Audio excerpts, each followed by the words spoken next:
नमस्कार दोस्तों, हमने आप सभी को बोला था ना कि हिंदी के पेपर आपका बहुत अच्छा जाएगा और पूरा का पूरा आपका ऑब्जेक्टिव सही भी होगा। और हम देख रहे हैं कि काफ़ी लड़के व्हाट्सएप पर और टेलीग्राम पर वीडियो में कमेंट कर रहे हैं कि सर 100 में 50 एकदम 100 में 100% सही हमारा हुआ है, क्योंकि बहुत आसान आसान आया था। और मैंने बोला भी था कि 1 से लेकर 100 तक ऑब्जेक्टिव क्वेश्चन को एक बार पढ़ना, एक राउंड में ही तुमको सारा का आंसर मिल जाएगा। और जो लोग डेली रिकॉर्डिंग वीडियो देखते होंगे ना, मजे मजे आप लोगों का हुआ होगा। तो दोस्तों, जैसे दिल गार्डन गार्डन हिंदी में हमने कर दिया, वैसे ही दोस्तों अब कल मैथ में हम लोग करने वाले हैं। तो एकदम ताल ठोक कर इस क्लास को करो और मैथ का इस ऑब्जेक्टिव क्वेश्चन को आप लोग कंप्लीट करिए। और शाम को हम 6:30 बजे लाइव आएंगे, जुड़ना मत भूलिएगा। चैनल को नहीं सब्सक्राइब किए हो कर लो, पढ़ो कहीं से, क्वेश्चन लड़ेगा स्टडी प्लस से, है ना। मजा आ जाएगा, बहुत मजा आएगा दोस्तों। देखिए पहला नंबर आपका क्वेश्चन से दोस्तों, अभी हम आपको सब चीज का प्रूफ दिखाएंगे, पहले परीक्षा खत्म हो जाने दीजिए।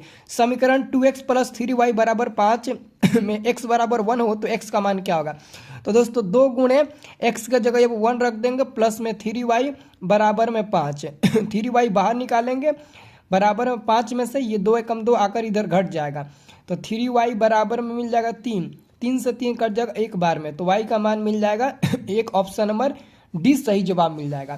क्वेश्चन नंबर दोस्तों दूसरा नंबर है, दो समरूप त्रिभुज की संगत भुजाओं का अनुपात 4 और 9 है तब उनके क्षेत्रफल का अनुपात क्या होगा। तो 4 के स्क्वायर कर दो और 9 का स्क्वायर कर दो, 9 का स्क्वायर, तो 4 का स्क्वायर 16, 9 का स्क्वायर 81, 16 81, ऑप्शन नंबर 20 सही उत्तर हो जाएगा। अगला क्वेश्चन है तीसरा नंबर, सभी समबाहु त्रिभुज होते हैं, सभी समबाहु त्रिभुज होते हैं, तो सभी समबाहु त्रिभुज दोस्तों समरूप होते हैं, ऑप्शन नंबर ए सही जवाब मिल जाएगा दोस्तों क्वेश्चन नंबर तीसरा का। चैनल को नहीं सब्सक्राइब किए वो कर लीजिए, क्योंकि पेपर हैक करेंगे कल फिर, ठीक है ना। मैथ का फिर से पेपर हैक करेंगे। ये देखिए चौथा नंबर क्वेश्चन, दो समकोणीय त्रिभुजों में उनकी संगत भुजाओं का अनुपात सदैव समान रहता है, किसने कहा था। थेल्स ने कहा था, सी नंबर सही उत्तर हो जाएगा, थेल्स ने कहा था। पांचवा नंबर क्वेश्चन है, एक समबाहु त्रिभुज ABC का भुजा इतना है तो उसकी ऊंचाई कितना होगा। ऊंचाई का फॉर्मूला होता है √3/2 गुणे भुजा, तो √3/2 गुणे भुजा है आपका 12, 2 छक 12 गुणा होगा 6√2 मिलेगा, 6√2 6√2 कितना मिलेगा 6√3 है ना, 6√3, ऑप्शन नंबर बी मिलेगा 6√3, ऑप्शन नंबर बी हो जाएगा। 6 नंबर है tan 90 tan और a बराबर, tan a बराबर cot 90 - a हो जाएगा दोस्तों, फार्मूला ऑप्शन नंबर ए हो जाएगा 6 नंबर क्वेश्चन का। 7 नंबर क्वेश्चन है दोस्तों, 7 नंबर कि निम्नलिखित में किसका मान sin 0 के बराबर है दोस्तों। तो sin 0 का मान दोस्तों, sin 0 का मान है ना कितना है, sin 0 है, ये 0 है, ये किसका मान 0 के बराबर है। यहाँ पर cos 0 छूट गया है ना ये होगा cos 90 का मान 0 के बराबर होता है ना, cos 90 का मान 0 के बराबर होता है, ऑप्शन नंबर बी होगा। अगला दोस्तों 8 number, sin square 18 degree plus में sin स्क्वायर 72 डिग्री, 18 72 को जोड़िए यदि 90 मिल जाएगा तो इसका आंसर क्या हो जाता है, 1 हो जाता है, ऑप्शन नंबर बी सही उत्तर हो जाएगा। देख लो, कल नितिल जी, कुंदन जी है ना, और ओम जी, साक्षी जी, रानी जी, लक्ष्मी जी, जितने भी लोग ये वीडियो देख रहे हैं ना, कल के पेपर में 100 में 100 बना कर आना है, खुशखबरी मेरे को देना है कि सर 100 में 100 हमने बना दिया है, ठीक है। अगला क्वेश्चन देखिएगा, साइन थीटा बराबर क्या होगा, 3/5, साइन थीटा बराबर 3/5, तो कॉस थीटा का मान क्या होगा। तो कॉस थीटा बराबर दोस्तों b/h होता है, b/h होता है। तो दोस्तों h का मान में दोस्तों 5 दिया है, 5 दिया है, तो p का मान क्या निकलेगा, p का दोस्तों मान निकलेगा 4।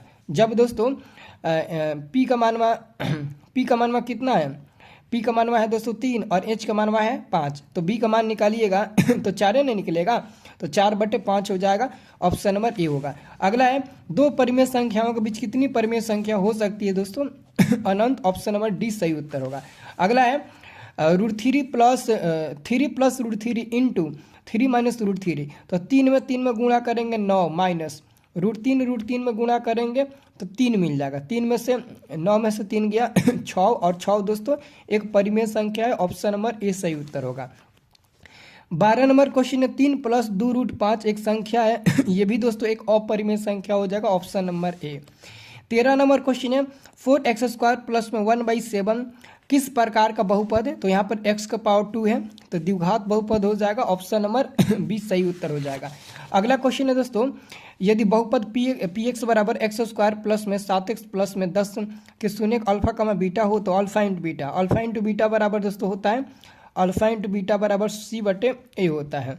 सी का मान हुआ दोस्तों यहाँ पर 10 मिलेगा, ए का मान यहाँ पर 1 मिल जाएगा, तो 10 हो जाएगा। ऑप्शन नंबर ए सही उत्तर। अगला है यहाँ पर दोस्तों अल्फा प्लस बीटा का मान निकालना है। अल्फा प्लस बीटा बराबर माइनस बी बटे ए होता है।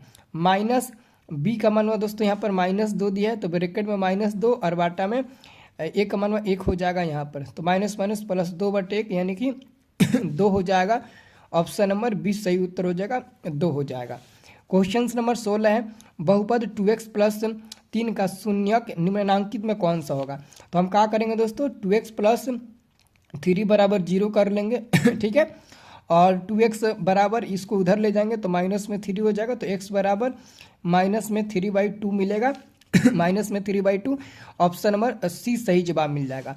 अगला है दोस्तों 17 नंबर, √3 कौशेक थीटा बराबर 2, तो थीटा का मान, तो यहाँ पर कौशेक थीटा का मान निकालिए। कौशेक थीटा बराबर होता है तो 2 ऊपर और √3 नीचे हो जाएगा। तो बताइए कौशेक के रूप में 2/√3 कितना का मान होता है? तो कौशेक 60 का होता है, तो आंसर हो जाएगा ए नंबर 60।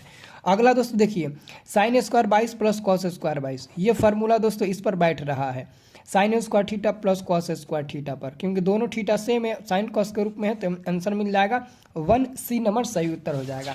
ठीक है अगला क्वेश्चन दोस्तों देखिएगा, साइन थीटा बराबर कॉस थीटा, तो थीटा का मान क्या होगा? 45 डिग्री हो जाएगा। इसे याद कर लीजिएगा, ये ऐसे बनता है साइन बटे इसको कॉस कर देंगे है ना और बराबर में 1 हो जाएगा, फिर कॉस में 1 में गुणा होगा तो साइन बराबर कॉस हो जाएगा। साइन बटे कॉस क्या होता है? टैन होता है। अब टैन के रूप में 1 कितना का मान होता है? टैन 45 का तो 1 की जगह पर टैन 45 लिख देंगे, टैन कर जगह थीटा बराबर 45 डिग्री। अगला निम्नलिखित में कौन समांतर श्रेणी में नहीं है? ऐसे ही दिख रहा है, ऑप्शन नंबर डी दोस्तों ऐसे ही दिख रहा है ये समांतर श्रेणी में नहीं है। अगला है दोस्तों, बिंदु आर एस को मिलाने वाली रेखाखंड का मध्य बिंदु का नियामक क्या होता है? x1 प्लस x2 बटे 2 कमा y1 प्लस y2 बटे 2। ऑप्शन नंबर 20 सही उत्तर हो जाएगा। क्वेश्चन नंबर दोस्तों 22 है, सरल रेखा x बराबर -2 तथा y बराबर 3 का कटान बिंदु तो -2 और 3 हो जाएगा, शुरुआती का -2 3।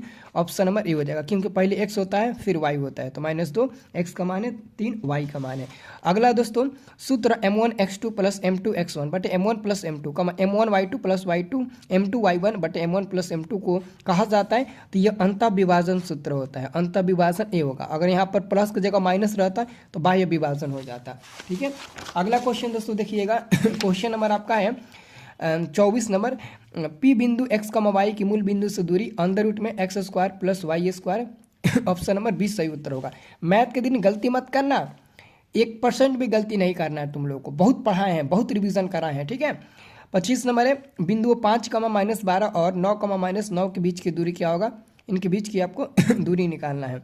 तो दोस्तों 5 निकलेगा, 9 में से 5 घटेगा 4 का स्क्वायर 4 का स्क्वायर दोस्तों 16 हो जाएगा, प्लस -9 में से -12 घटेगा 3 का स्क्वायर तो 9 हो जाएगा ये मिलेगा, रूट में 25 का वर्गमूल 5 मिलेगा।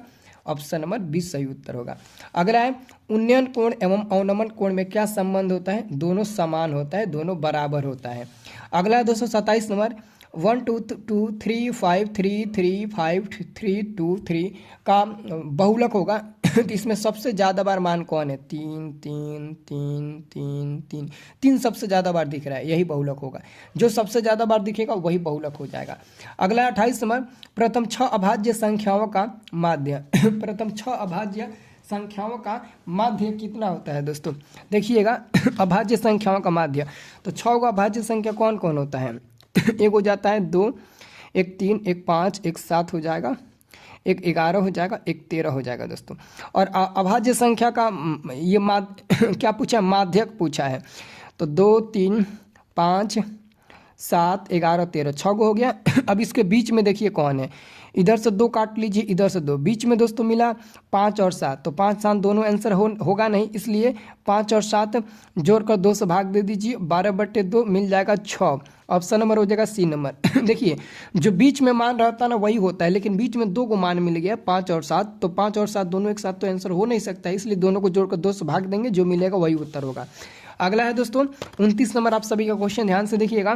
द्विघात समीकरण 2x² + 4x + 3 = 0 का विवेचक क्या होगा? विवेचक d बराबर होता है b² माइनस में 4ac। b का मान 4, तो 4 का स्क्वायर माइनस में 4 गुणे a का मान 2 और c का मान 3 है दोस्तों। 4 का स्क्वायर 16 माइनस 2 चौका 8, 8 3 का 24 हो जाएगा, 24 तो मिल जाएगा माइनस में 8। ऑप्शन नंबर सी सही जवाब मिलेगा दोस्तों, ठीक है ना। अगला दोस्तों क्वेश्चन देखिएगा 30 नंबर, द्विघात समीकरण इतना इतना का मूलों का योग, मूलों का योग होता है alpha plus beta, alpha plus beta बराबर माइनस में b/a होता है। तो माइनस b का मान हुआ दोस्तों यहाँ पर केवल 2 है, a का मान हुआ दोस्तों यहाँ पर 1 मिल जाएगा, 1 हो जाएगा, तो माइनस में 2 हो जाएगा, ऑप्शन नंबर ए सही उत्तर हो जाएगा। अगला क्वेश्चन 31 नंबर, समांतर श्रेणी -10, -6, -2, का सारवंत्र क्या होगा?